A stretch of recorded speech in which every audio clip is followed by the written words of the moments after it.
नमस्कार दोस्तों, मैं नीरज स्वागत करता हूं आपका डीएनडी क्लासेस में। और इस वीडियो में हम सॉल्व करने वाले हैं क्वेश्चन नंबर 5। और क्वेश्चन नंबर 5 की खास बात क्या है, यहाँ से आपके स्टार्ट होने वाले हैं डबल कॉलम कैश बुक के क्वेश्चन। अब ये डबल कॉलम कैश बुक क्या होती है मेरे दोस्तों? अगर किसी ने सिंगल कॉलम कैश बुक भी नहीं पता है ना, तो इसके पहले वाले क्वेश्चन जाके देख लो। 1 2 3 4 4 क्वेश्चन तक सिंगल कॉलम कैश बुक है। 5th क्वेश्चन से आपकी double column cash book start हो जाती है। डबल कॉलम कैश बुक मेरे दोस्तों उसे बोलेंगे जिसमें हर साइड अमाउंट के 2 कॉलम है।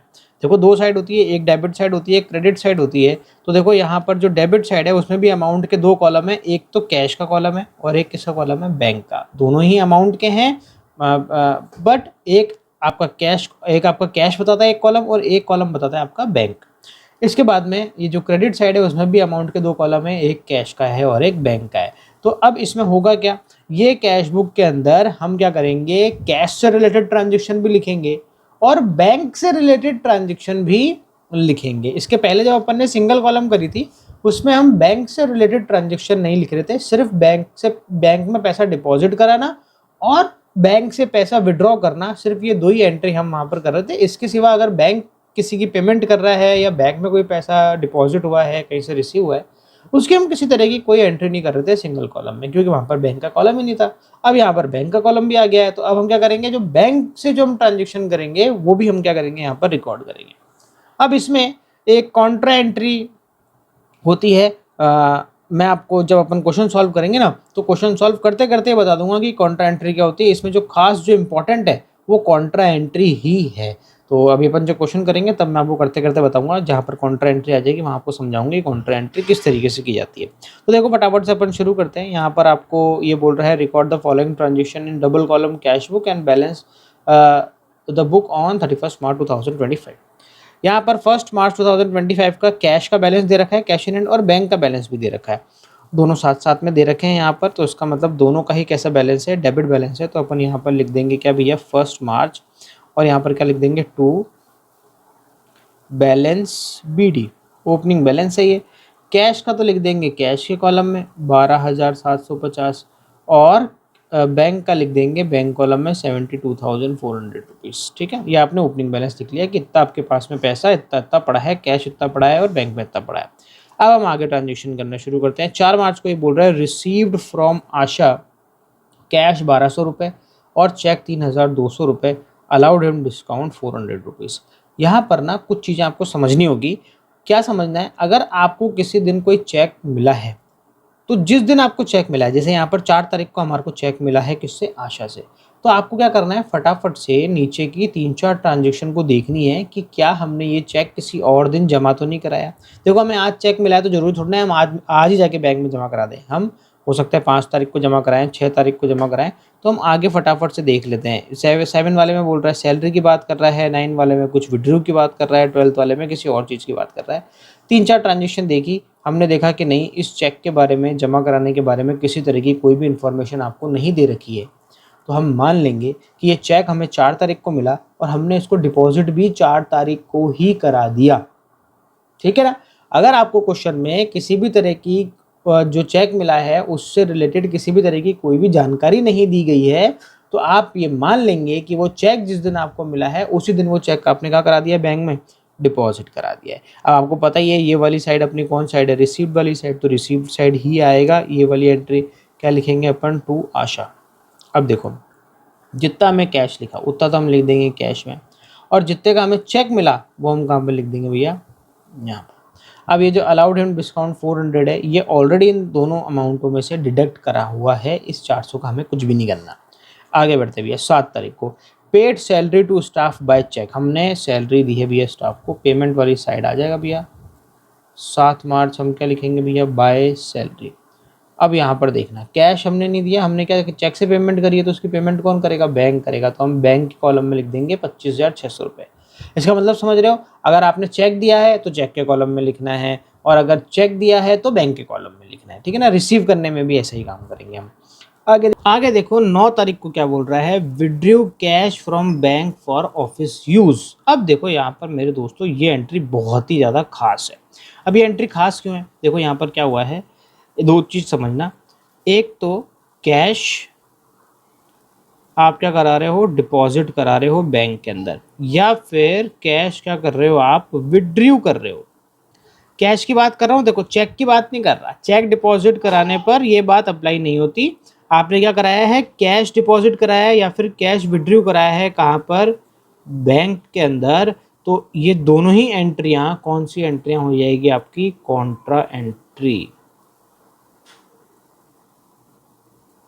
अब भैया कॉन्ट्रा एंट्री क्या होती है, कॉन्ट्रा एंट्री हम उसको बोलेंगे जिसके अंदर हम दोनों ही साइड एंट्री करेंगे, हम डेबिट साइड भी एंट्री करेंगे और क्रेडिट साइड भी एंट्री करेंगे। अब तक हम जितनी भी एंट्रियां करते आए हैं वो या तो डेबिट साइड कर रहे थे या क्रेडिट साइड कर रहे थे। ऐसी हमने कोई भी एंट्री नहीं करी जिसमें हमने दोनों तरफ लिखा हो, नहीं लिखा ना, हमने एक ही तरफ लिखा। पर यहाँ पर ये दोनों एंट्रीज हो जाती है खास, इसमें हम क्या करेंगे, दोनों तरफ लिखेंगे। कैसे लिखेंगे, देखो क्या करना है आपको, जनरल एंट्री बनानी है। यहाँ पर ये बोल रहा है withdraw cash from bank for office use, यहाँ पर ऑफिस यूज के लिए क्या निकाला इसने, कैश निकाला। तो हम क्या करेंगे, यहाँ पर इसकी जनरल एंट्री होती है cash account debit to bank.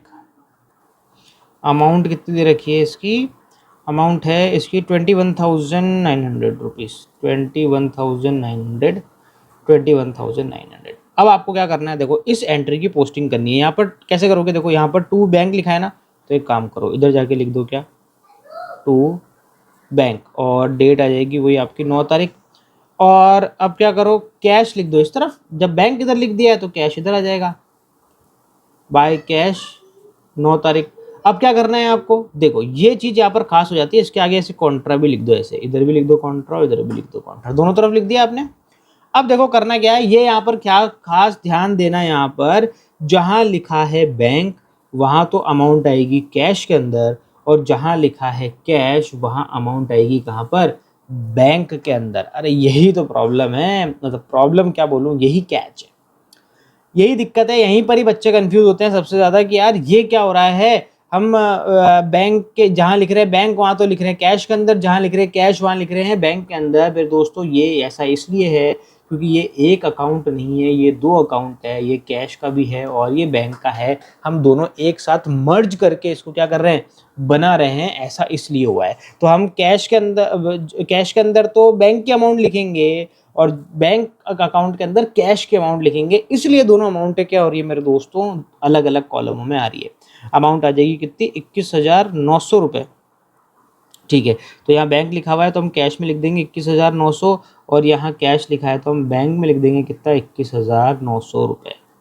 ठीक है, आ गई समझ में बात। अब फटाफट से आगे बढ़ते हैं। यहाँ पर 12 तारीख को बोल रहा है interest paid by bank on bank account. यहाँ पर क्या करा है, बैंक ने आपको इंटरेस्ट दिया है, तो कुल मिला के हमें तो रिसीव हुआ है, तो हम रिसीव वाली साइड में लिखेंगे टू इंटरेस्ट।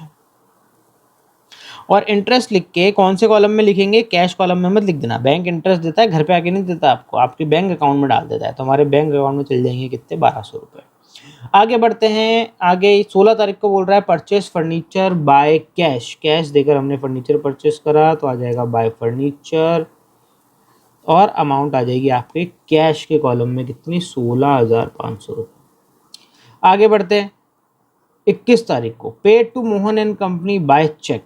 तो ठीक है, पे करने की बात आ गई है तो बाय मोहन एंड कंपनी लिख लेते हैं, मोहन एंड कंपनी लिखा। अब पेमेंट कैसे करी, चेक से करी।